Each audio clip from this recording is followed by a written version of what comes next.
Kriteria menantu idaman Iis Dahlia.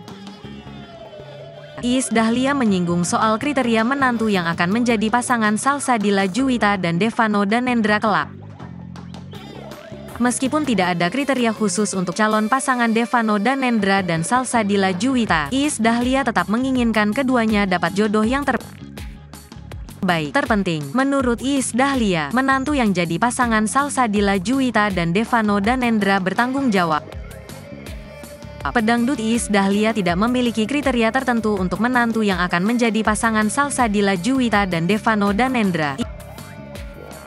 Iis Dahlia hanya memberikan wejangan supaya Salsabila Juwita dan Devano Danendra mendapatkan pasangan yang jodoh terbaik.